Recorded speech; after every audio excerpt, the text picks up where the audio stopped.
Hey,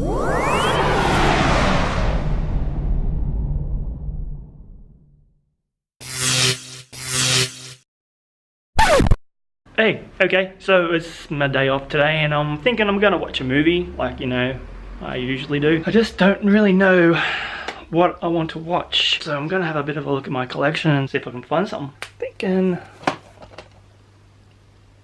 Dracula Untold 4K. So let's just dive right in, eh? Back soon.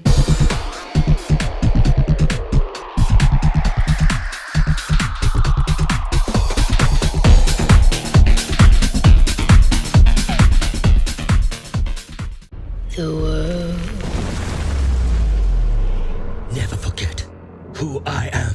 Dracula Untold. Not a bad movie. It was actually meant to be part of the new dark universe that Universal's creating with Tom Cruise just having made The Mummy. They decided pretty early on that this was not going to be the first movie in that new franchise. Just as well because I don't know what's actually happening with that franchise now that The Mummy tanked at the box office pretty badly. I didn't even bother doing a review on the movie because it was that terrible. So here's a mini review. It sucked. It was really bad. Avoid 1 out of 10. So Dracula Untold was made in 2014 and directed by Gary Shaw, who hasn't really done a lot of stuff of note. And it stars Luke Evans as Vlad, Dominic Cooper as Mehmed, Sarah Gadon as Marina, Art Parkinson as Ingreus. You might recognize Art Parkinson as Rickon Stark from Game of Thrones, and Charles Dance as the Master Vampire, also from Game of Thrones as Tywin Lannister. So we do have a bit of a Game of Thrones connection in this one. So this is basically a fantasy retelling of the true life historical figure Vlad the Impaler. We all know the lore that Vlad the Impaler was the inspiration for Bram Stoker's Dracula. So here we are, we have the story of Vlad in his younger days, where it tells the story that he was actually given to the Turks as a slave to the current Sultan, where he was raised to be a warrior with Mehmed, who would turn out to be like, well, they regard each other as brothers. He eventually grows up and goes back to his own kingdom, Transylvania, and becomes a prince. He has his own wife now, Marina, and son, Ingreus. My prince. I've missed you. Something troubles you. Mehmed is now the current Sultan of the Turks until one day Mehmed's troops turn up to visit. The Sultan is preparing for battle. It requires 1,000 boys for his army. Vlad is violently opposed to this. He goes to visit Mehmed, says, dude, what the hell are you talking about? Mehmed's like, nah, son, I'm taking the 1,000 kids, and also I'm going to take your boy as well. Including your son. Vlad, not happy with that dealing, goes back home. He's like telling his wife, she's like, no man, that's not on. Mehmed's pretty keen on the idea, so he sends his troops back to come and collect Vlad's son. So they turn up. Naturally, there's a bit of a kerfuffle. Run to your mother. Look away! Naturally, this is going to piss Mehmed right off. Vlad knows that there is now going to be a war, but he also knows that there is this kind of a creepy vampire dude living in a cave in the mountain. He heard that this guy was craving power, exchanged with this power, made a deal with a demon who imbued him with the power of the vampire, but also condemned him to being stuck in this cave and having an insatiable appetite for blood. So Vlad goes up to this cave to visit the vampire, having, you know, had a bit of a altercation with the vampire at the beginning of the movie, where he and 2 of his soldiers have gone into this cave, and we've had the vampire kill his 2 soldiers, but Vlad hightailed it and got out of there pretty quickly. But he realized that this thing was not natural and a bit of a creepy vamp. So Vlad goes back up to visit this vamp, played by Charles Dance, under a heap of makeup. Looks pretty cool. Strikes a deal with the vampire, the Master Vampire, where the Master Vampire explains to Vlad that he will let him drink of his blood, and if you do not feed within the first 3 days, you will revert back to human form. But if you do feed, you'll become immortal forever. You'll have an unquenchable thirst for human blood. You can't protect us. I'll find a way. I have been waiting an eternity for a man of your strength to arrive. Welcome to your life. What is it you are seeking? I want the power to destroy my enemies and save my family. There's no turning back. Drink, Dracula. So Vlad's thinking, 3 days is pretty cool. I can have the power of the vamp, vanquish the armies, 3 days up, done deal, back to normal, all good. Not so good. We obviously are going to have a bit of turmoil with Vlad. The quench for the human blood is pretty strong, so he does have to kind of fight that. What's happening to you? I'm the thing men fear, not a ghost. Something else. Naturally, also, he needs to kind of avoid the sunlight from now on as well. So he does have to start avoiding his troops and his people during the day. They do become a little bit suspicious. They make their way to a monastery where it's pretty strongly fortified. Vlad knows that the Turks and Mehmed are on the way, and they're pretty badass. The Turks threaten to destroy my kingdom. They're almost here. So he's going to hightail it to this monastery with his people to, make a strong defense. And once they get to the monastery, we have Lucian, who's like the head monk. He pretty much suspects Vlad right away when he kind of sees him avoiding the silver and the sunlight. Yeah, that's right. Vampires don't like silver either. Comes into play later at the end of the movie. Confronts Vlad. Let me just kill you now because you're a demon of hell and it's not good. Vlad, not happy, kind of vamps out. Lucian kind of sets fire to the heart. Vlad's on fire. Place is burning down. Bit of a mess. The people are surrounding the burning heart. Vlad comes out, obviously pissed off, and righteously so. They just tried to burn him alive. You think you are alive because you can fight? You are alive because of what I did to save you! They now realise that he's not quite right. Their fearless leader is now a vampire. Transylvanians back in those days are pretty superstitious lot, and they don't like vamps because they're scary and they eat you and drink your blood. It's not cool. Oh yeah, also, there's one point when Vlad kind of had just drunk the Master Vampire's blood, so he's kind of like running amok, running down into the stream, feeling pretty rank. The senses are kicking into high gear, and he's feeling a bit, he can hear all the sounds, he can see all the darkness. Special effects are pretty good in this. That was my segue. The special effects are good. Just saying. Dominion over the night and all its creatures. At what price? You have no idea. He also has a run-in with Shekelgrim, who is like a gypsy kind of dude. You recognise him as being played by Zach McGowan. If you're a fan of Black Sails, then you'll recognise him as being Charles Vane. Dude's a pretty good actor, and I was quite happy to see him turn up in this because I love Black Sails. It was awesome. Shekelgrim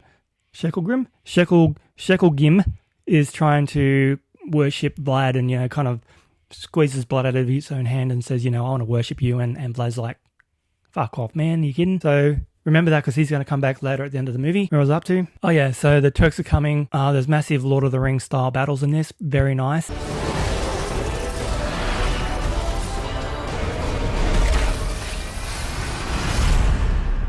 The first battle when the Turks initially attack Vlad and he's just vamped out.